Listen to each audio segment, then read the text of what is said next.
students, welcome to the next lecture of periodic classification of elements, and in this video we will discuss about the trends in modern periodic table. ठीक है, modern periodic table में कौन कौन से trends को follow किया गया है, उन ट्रेंड्स के बारे में हम यहाँ पे डिस्कस करेंगे। किस तरीके से हम टॉप टू बॉटम जब किसी ग्रुप में मूव करते हैं, vertical columns are the groups, तो टॉप टू बॉटम हम जब ग्रुप में मूव करते हैं तो ये सारी जो प्रॉपर्टीज हैं एलिमेंट्स की, इन प्रॉपर्टीज में क्या क्या चेंजेस हमें देखने को मिलता है, स्पेशली हमें इन्हीं प्रॉपर्टीज के बारे में देखना है। और जब हम किसी पीरियड में लेफ्ट टू राइट मूव करते हैं तो कौन कौन से चेंजेस हमें वहां पे देखने को मिलते हैं। इस पे एग्जाम में क्वेश्चन आता है ना, बहुत इंपॉर्टेंट चीजें ये है, कंसेप्चुअल चीजें हैं जिनका कंसेप्ट हमें दिमाग में बहुत अच्छे से क्लियर करना है। इन सारी चीजों को स्टडी करने से पहले हम कुछ जनरल चीजों के बारे में देखते हैं कि कुछ चीजों के बारे में जनरली मैं आपको बताना चाहूंगी कि उनका मीनिंग क्या होता है। Specially firstly we have to know about nuclear charge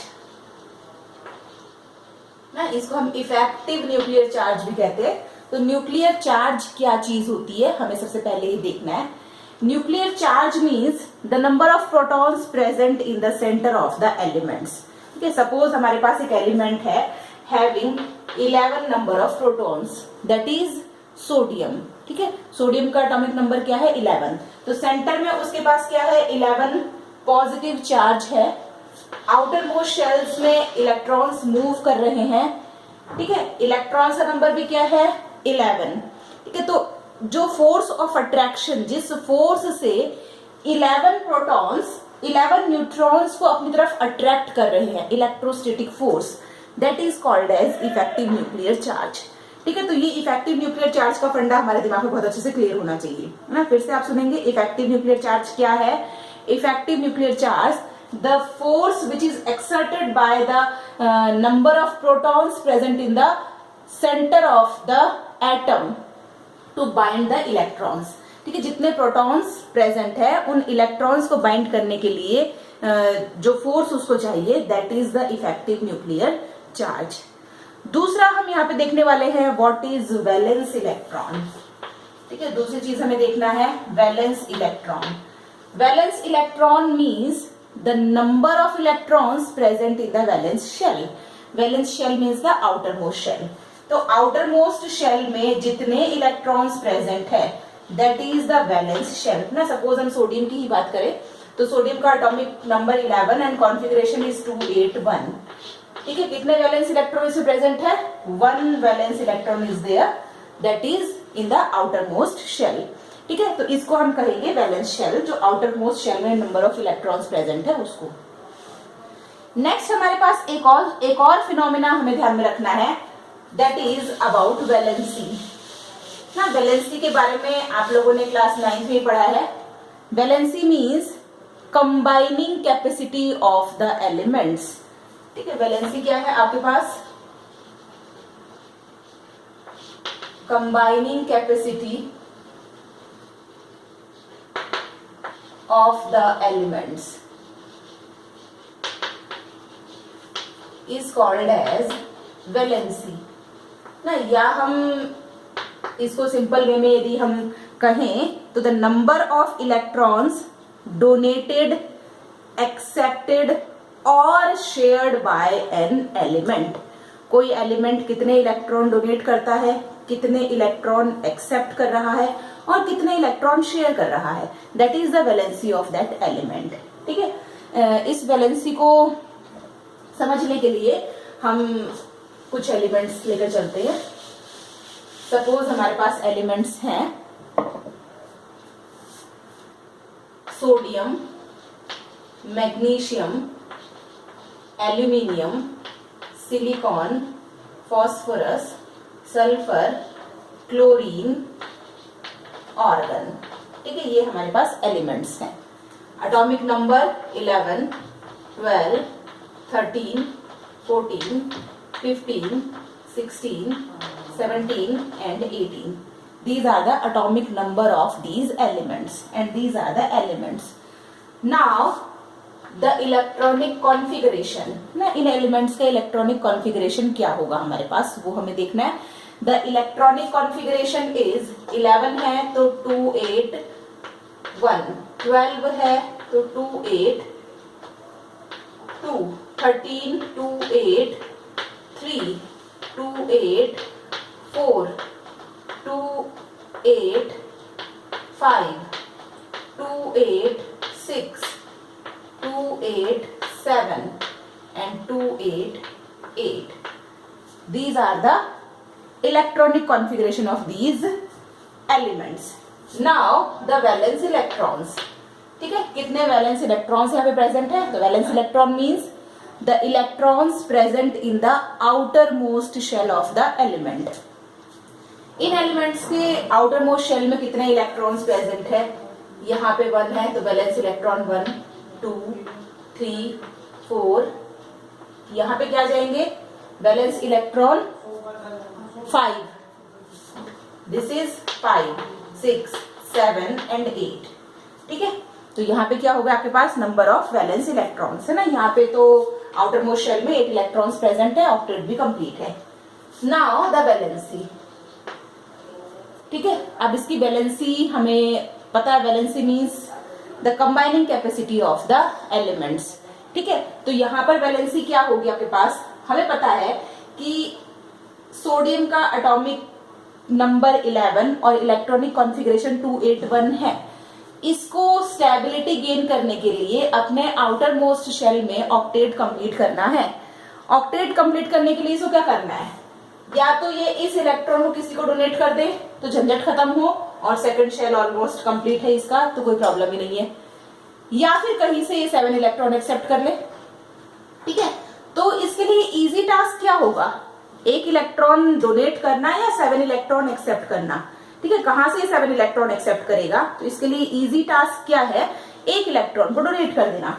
तो ये अपने इस 1 इलेक्ट्रॉन को डोनेट करता है और 1 इलेक्ट्रॉन को डोनेट करने के बाद इसका कॉन्फ़िगरेशन क्या रह जाता है? 2 8. It means the octet gets completed, second shell gets completed. ठीक है, तो यहाँ पे ये 1 इलेक्ट्रॉन डोनेट करने की टेंडेंसी रख रहा है, 1 इलेक्ट्रॉन कंबाइन कर रहा है किसी और के साथ, तो इसकी वैलेंसी क्या हो जाएगी? 1. सेम यहाँ पर 2 इलेक्ट्रॉन्स डोनेट करना ज्यादा आसान है 6 इलेक्ट्रॉन्स एक्सेप्ट करने के. यहाँ पे भी 3 इलेक्ट्रॉन्स डोनेट करना is more convenient than the accepting of 5 electrons. So 3 is the valency.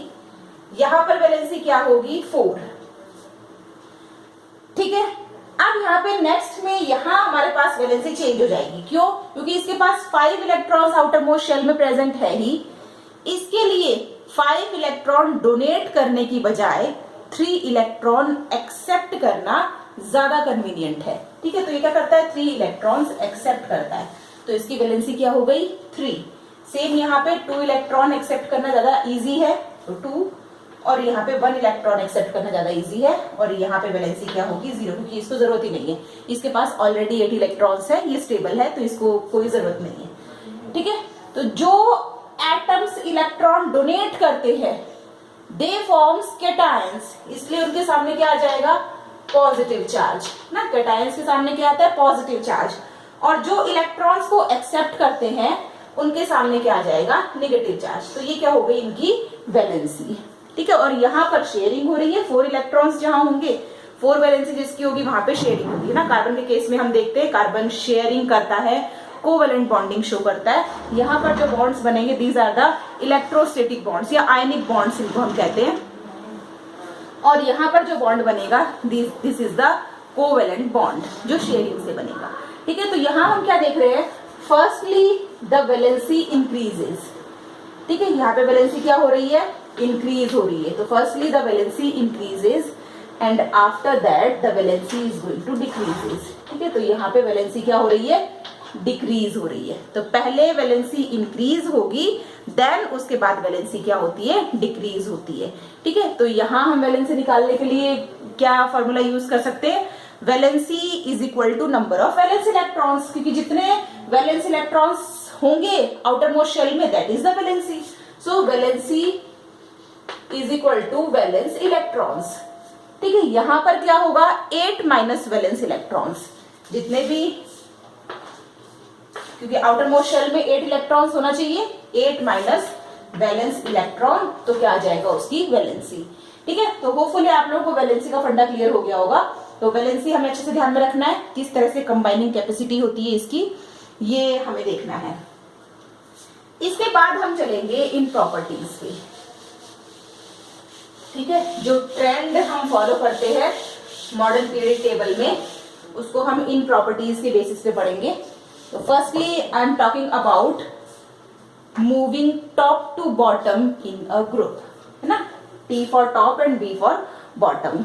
इसको हम डाउन द ग्रुप भी कहते हैं, एग्जाम में डाउन द ग्रुप भी आपसे पूछ सकते हैं ना, what is the change takes place in the atomic radius of elements when we move top to bottom in a group और when we move down to a group. ठीक है, तो अप एंड डाउन या top to bottom आप कुछ भी इसको कह सकते हैं। तो यहाँ पर किस तरह से हमें इन चीजों में चेंजेस देखने को मिलेगा इन प्रॉपर्टीज के अंदर, लेफ्ट टू राइट में। लेफ्ट टू राइट को हम अक्रॉस द पीरियड भी कहते हैं, तो अक्रॉस द पीरियड आप देखेंगे, और top to bottom in a group हम देखते हैं। मैं यहाँ पर एक ग्रुप बनाती हूँ। फर्स्ट ग्रुप में जो हमारे पास एलिमेंट्स हैं, first group that is alkali metals. ठीक है, फर्स्ट ग्रुप में जो एलिमेंट्स प्रेजेंट है, कौन कौन से एलिमेंट्स हैं? Hydrogen, lithium, sodium, potassium, rubidium, caesium and francium. These are the elements present in the first group. अब हमें देखना है इनमें कितने इलेक्ट्रॉन्स हैं और क्या इनका आउटर मोस्ट शेल का कॉन्फ़िगरेशन है, देन उसके बाद में हम उसको देखते हैं। Firstly I am drawing the atomic structure of hydrogen. This is hydrogen. Clear, 1 electron is present in its valence shell. First shell है और उसमें एक ही इलेक्ट्रॉन प्रेजेंट है। Second is lithium. Atomic number of lithium is 3. So first shell is having 2 electrons and second shell is having 1 electrons. Third one is sodium. Atomic number is 11. First shell 2 electrons. Second shell 1, 2, 3, 4, 5, 6, 7 and 8 electrons. And the third shell is having 1 electron. Here I am drawing for potassium. First shell 2 electrons, atomic number is 19. Second shell 1, 2, 3, 4, 5, 6, 7, 8 electrons.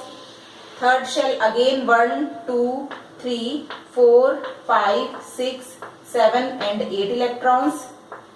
और third shell जो आएगा, fourth shell having only 1 electron ना। इसके आगे हम rubidium, caesium, francium पे जाएंगे तो हमारे पास 1 शेल एक इंक्रीज होता चला जाएगा। ठीक है, आप देख रहे हो यहाँ पे एक ही शेल था, यहाँ पे 2 शेल्स हो गए, यहाँ पे 3 शेल्स आ गए, नाउ 4 शेल्स, रुबीडियम तक आते आते 5 शेल्स, सीजियम 6, फ्रांसियम 7। इस तरह से नंबर ऑफ शेल्स 1 by 1 क्या हो रहा है? इंक्रीज हो रहा है। ठीक है, नंबर ऑफ शेल्स यहाँ पर क्या हो रहा है? इंक्रीज। कब इंक्रीज हो रहा है? When we move top to bottom in a group. तो top to bottom in a group move करने पे नंबर ऑफ शेल्स पे क्या फर्क पड़ रहा है? Number of shells increases. ठीक है, तो टॉप टू बॉटम जब हम मूव करेंगे तो नंबर ऑफ शेल्स क्या होगा? इंक्रीज होगा। Now the second property, valence electrons. Valence electrons means the electrons present in the outermost shell. outermost shell में कितने इलेक्ट्रॉन्स प्रेजेंट है? तो आप देख रहे हो सारे मैंने यहाँ पे 4 एलिमेंट्स ड्रॉ किए हैं। 4 एलिमेंट्स में आप सब में देख रहे हैं जो वैलेंस शेल है, the valence shell is having only 1 electron. आगे आप इन तीनों का भी ड्रॉ करेंगे तो आपको 1 इलेक्ट्रॉन ही देखने को मिलेगा।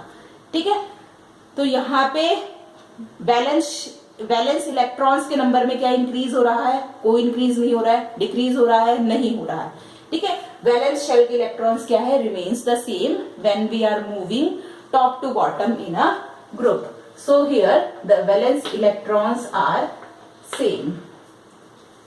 नाउ वैलेंसी, जब वैलेंस इलेक्ट्रॉन सेम है तो वैलेंसी भी क्या होगी? सेम। सबकी वैलेंसी क्या है? 1। यहाँ पे भी इसके पास 1 इलेक्ट्रॉन रिमूव करने की टेंडेंसी है, यहाँ भी 1 इलेक्ट्रॉन रिमूव करने की, यहाँ भी 1 इलेक्ट्रॉन, यहाँ पे भी 1 इलेक्ट्रॉन। इन सबके पास 1 इलेक्ट्रॉन रिमूव करने की टेंडेंसी है। They are having the tendency to losing 1 electron. तो यहाँ पे हमारे पास क्या होगा? वैलेंसी भी क्या है? सबकी सेम है। So the valency is same. ठीक है, नेक्स्ट हम आते हैं एटॉमिक रेडियस पे ना। एटॉमिक रेडियस पे क्या चेंज होगा जब हम टॉप टू बॉटम मूव करते हैं। आप देख रहे हैं जैसे ही हम टॉप टू बॉटम मूव कर रहे हैं नंबर ऑफ शेल्स इंक्रीज हो रहे हैं। नंबर ऑफ शेल्स इंक्रीज हो रहे हैं इसका मतलब क्या हो रहा है, size of the atom is going to increase. ठीक है, तो एटम का साइज भी इंक्रीज हो रहा है और न्यूक्लियस से लेकर आउटर मोस्ट शेल तक का जो डिस्टेंस होता है that is called as atomic radius. ठीक है, तो यहाँ न्यूक्लियस आउटर मोस्ट शेल तक this is the atomic radius, यहां से this is the atomic radius. इसका एटॉमिक रेडियस क्या होगा, ये होगा, और इसका एटॉमिक रेडियस क्या होगा, ये होगा। ठीक है, तो आप धीरे धीरे देख रहे हैं जैसे ही हम मूव कर रहे हैं, टॉप टू बॉटम मूव कर रहे हैं, तो एटम का साइज इंक्रीज हो रहा है और जैसे जैसे एटम का साइज इंक्रीज हो रहा है वैसे वैसे एटॉमिक रेडियस क्या हो रही है, इंक्रीज हो रही है। ठीक है, तो एटॉमिक रेडियस पे क्या फर्क पड़ेगा, यहाँ पे एटॉमिक रेडियस क्या होगी, इंक्रीजेस। ठीक है, बहुत अच्छे से इन चीजों को ध्यान रखना है क्योंकि ये चीजें कंसेप्चुअल है, दिमाग में कंसेप्ट क्लियर होगा तो अच्छे से समझ में आ जाएगा आपको। यहाँ पे आप देखते जाइए, आपने एक पीरियड के कुछ एक ग्रुप के कुछ एलिमेंट्स, 4 एलिमेंट्स का स्ट्रक्चर हमने ड्रॉ कर रखा है ना, बाकी का भी हम और ड्रॉ कर सकते हैं इसी तरह से ना, लेकिन 4 से हमें काफी हद तक समझ में आ जाएगा। तो यहाँ पे आप देख रहे हो जैसे जैसे साइज नंबर ऑफ शेल्स बढ़ रहा है the size of atom increases, और जैसे जैसे एटम का साइज इंक्रीज हो रहा है वैसे वैसे इसकी एटॉमिक रेडियस जो है वो भी क्या हो रही है, इंक्रीज हो रही है। नेक्स्ट हम आते हैं इसके मेटेलिक कैरेक्टर्स पे। ठीक है, मेटेलिक कैरेक्टर्स पे क्या चेंज हमें देखने को मिलता है, हमें पता है, हमने पिछले वीडियो में ही मॉडर्न पीरियडिक टेबल देखी थी और मॉडर्न पीरियडिक टेबल में हमने देखा था कि मॉडर्न पीरियडिक टेबल के एक्सट्रीम लेफ्ट में जो एलिमेंट्स हैं these elements are the highly metallic. ठीक है, सबसे ज्यादा अच्छी वाली मेटल्स जो होती है they are present in the extreme left of the periodic table and non metals are present at the extreme right of the periodic table. ठीक है, बीच में मेटलॉइड्स हमने देखे थे जो कि मेटल्स और नॉन मेटल्स को सेपरेट कर रहे थे। तो एक्सट्रीम लेफ्ट में ना, ये हमारे पास जो फर्स्ट ग्रुप हमने ड्रॉ किया है this is the extreme left group of the periodic table ना, सबसे पहला लेफ्ट में आने वाला ग्रुप है ये।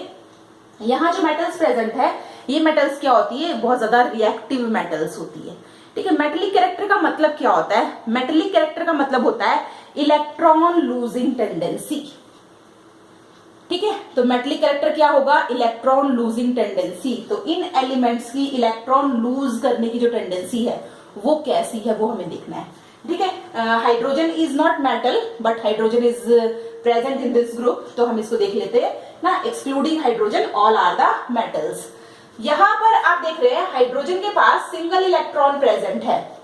इस सिंगल इलेक्ट्रॉन को लूज करना क्या हाइड्रोजन के लिए बहुत ज्यादा आसान होगा, नहीं होगा, क्योंकि इसके पास एक प्रोटॉन है और एक ही इलेक्ट्रॉन है और एक ही शेल है।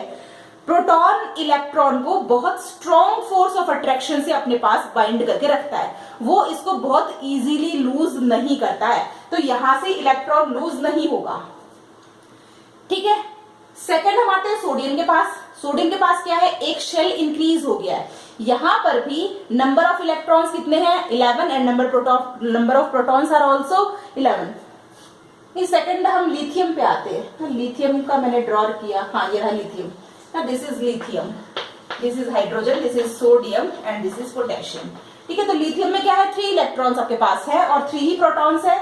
हमारे पास 2 शेल्स यहाँ पे है, तो ऑब्वियस है ये भी अपने इलेक्ट्रॉन्स को बहुत अच्छे से बाइंड करके रखेगा, तो इसकी भी लूजिंग टेंडेंसी जो होती है वो बहुत ज्यादा अच्छी नहीं होती है। जैसे जैसे हम आगे मूव करेंगे नंबर ऑफ शेल्स तो इंक्रीज हो रहा है। ठीक है, नंबर ऑफ शेल्स इंक्रीज हो रहा है तो इनकी जो इलेक्ट्रॉन लूज करने की टेंडेंसी है वो क्या होती जा रही है, इंक्रीज, क्योंकि नंबर ऑफ शेल्स के इंक्रीज होने से क्या हो रहा है, आउटर मोस्ट शेल जो है वो न्यूक्लियस से दूर जा रहा है। यहाँ पे ये शेल न्यूक्लियस से बहुत पास था, यहाँ पे शेल न्यूक्लियस से थोड़ा कम पास था, यहाँ पे एक शेल और बढ़ गया तो और कम पास हो गया, यहाँ पर जाएंगे तो एक शेल और बढ़ रहा है। इसका मतलब न्यूक्लियस से डिस्टेंस क्या हो रहा है, इंक्रीज हो रहा है, और जितना ज्यादा न्यूक्लियस से डिस्टेंस इंक्रीज होगा उतना ही मेटेलिक कैरेक्टर इंक्रीज होगा। क्यों होगा, क्योंकि उतना ही इलेक्ट्रॉन को लूज करने की टेंडेंसी बढ़ जाएगी ना। यहाँ पे आप देख रहे हो पोटेशियम तक जब हम आते हैं तो पोटेशियम, रुबिडियम, सीजियम तक जब हम जाएंगे आगे तो वहां पे क्या होगा, नंबर ऑफ शेल्स बढ़ता जा रहा है जैसे जैसे नंबर ऑफ शेल्स बढ़ेगा तो जो न्यूक्लियस का इफेक्टिव न्यूक्लियर चार्ज है, that effective nuclear charge decreases. और जैसे जैसे न्यूक्लियर चार्ज डिक्रीज होगा वैसे वैसे ये मेटल्स क्या करती है, इलेक्ट्रॉन्स को रेडिली लूज करने की टेंडेंसी रखती है। तो जैसे जैसे हम टॉप टू बॉटम मूव करेंगे, नंबर ऑफ शेल्स के इंक्रीज होने के साथ साथ इलेक्ट्रॉन लूजिंग कैपेसिटी भी मेटल्स की इंक्रीज हो जाती है। That's why on moving top to bottom the metallic character increases. ठीक है, तो मेटेलिक कैरेक्टर क्या होगा, इनका इंक्रीज होगा, क्योंकि metallic character means the tendency to lose electrons. ठीक है, नेक्स्ट हम आते हैं नॉन मेटेलिक कैरेक्टर्स पे। नॉन मेटेलिक कैरेक्टर का मतलब क्या होता है, non metallic character means the tendency to accept the electrons. ना जो इलेक्ट्रॉन्स को एक्सेप्ट करते हैं they are the non metals. तो नॉन मेटेलिक टेंडेंसी जो होती है that is the capacity to accept the electrons. तो इलेक्ट्रॉन्स को एक्सेप्ट करने की tendency is the non metallic character. जब मेटेलिक कैरेक्टर इंक्रीज हो रहा है तो ऑब्वियस है नॉन मेटेलिक कैरेक्टर क्या होगा, डिक्रीज होगा ना, क्योंकि इनके पास इलेक्ट्रॉन एक्सेप्ट करने की कैपेसिटी तो है ही नहीं। ये सब क्या करते हैं, इलेक्ट्रॉन्स को डोनेट करने की या लूज करने की कैपेसिटी ही रखते हैं, तो ये इलेक्ट्रॉन्स को एक्सेप्ट तो करते ही नहीं है। तो नॉन मेटेलिक कैरेक्टर क्या हो रहा है, यहाँ पे हमारे पास डिक्रीज होता जाएगा। ठीक है, नेक्स्ट आते हैं हम आयोनाइजेशन एनर्जी पे। टॉप टू बॉटम मूव करने पे आयोनाइजेशन एनर्जी पे क्या इफेक्ट पड़ेगा।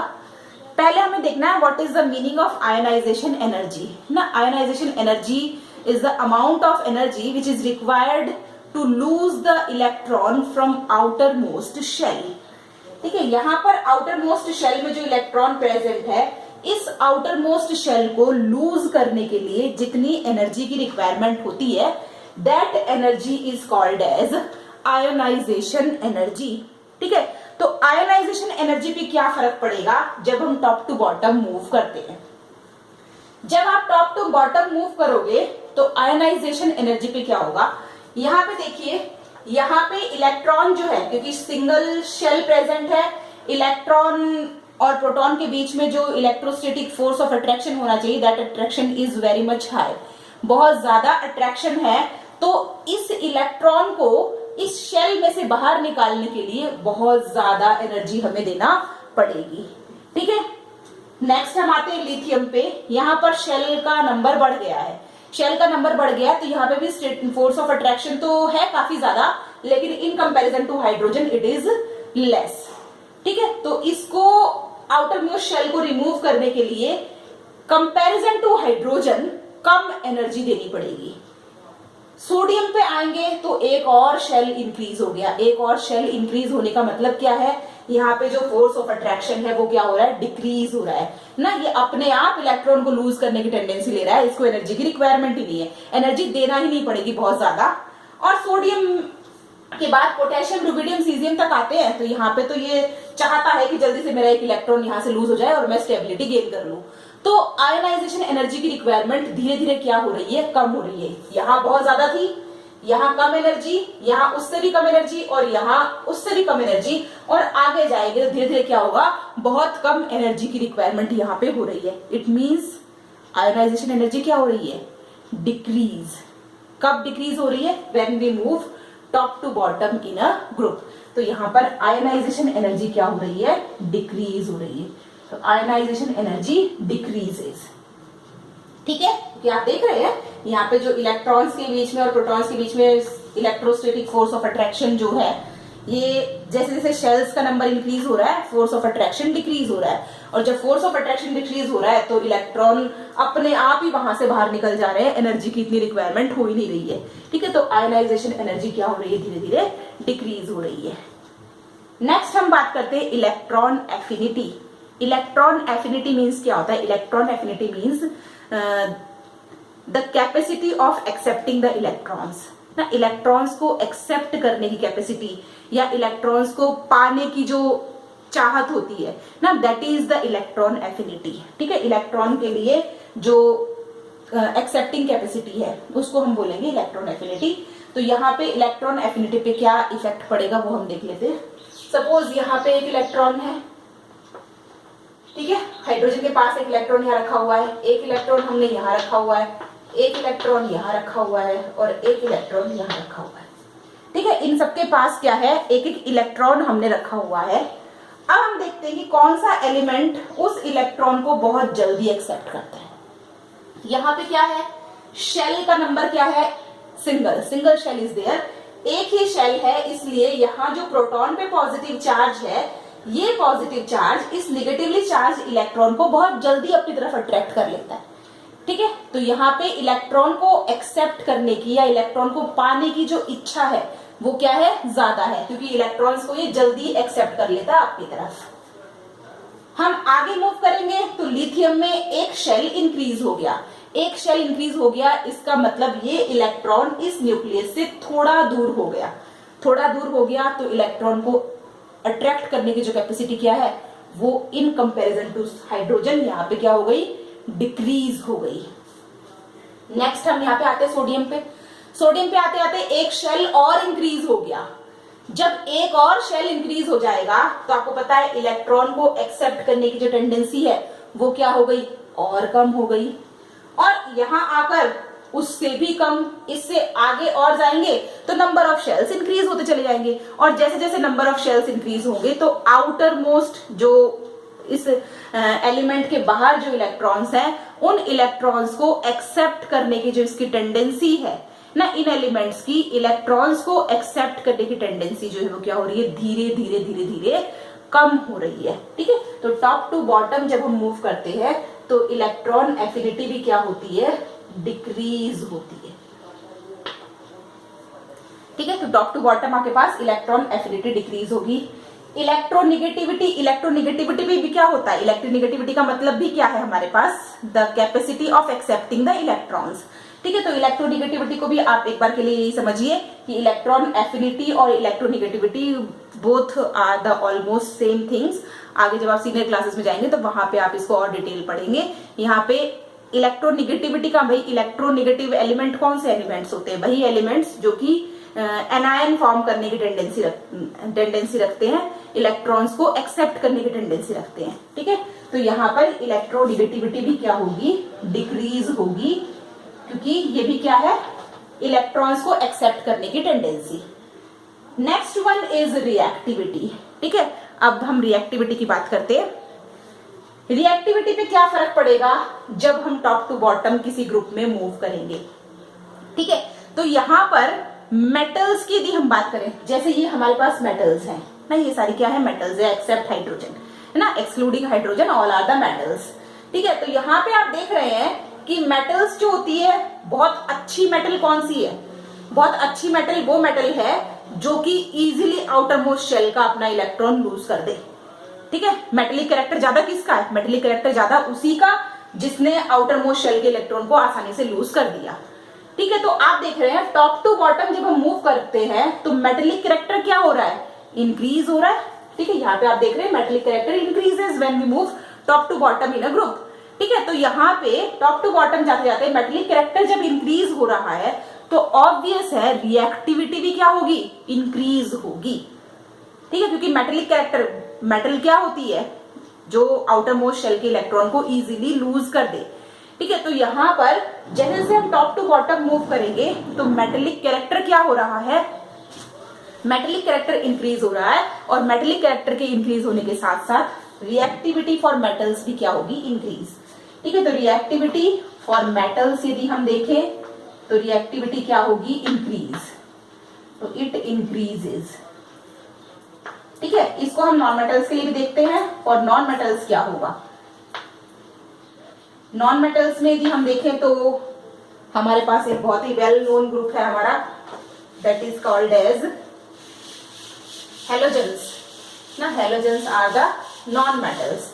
ठीक है, तो हेलोजेंस की यदि हम बात करें तो हेलोजेंस में कौन है, fluorine, chlorine, bromine, iodine, acetyl, these are the halogens, these are the non metals. ठीक है, फ्लोरीन का सबका यदि हम इलेक्ट्रॉनिक कॉन्फ़िगरेशन देखें तो आउटर मोस्ट शेल में कितने इलेक्ट्रॉन्स आएंगे, 7 इलेक्ट्रॉन्स।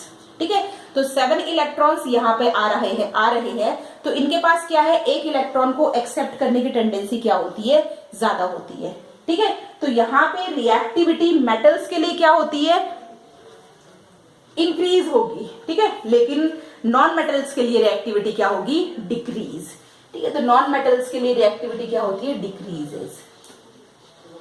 क्योंकि यदि आप इसका शेल कॉन्फ़िगरेशन देखते हैं, so this is the first shell, 1 2 electrons in the first shell.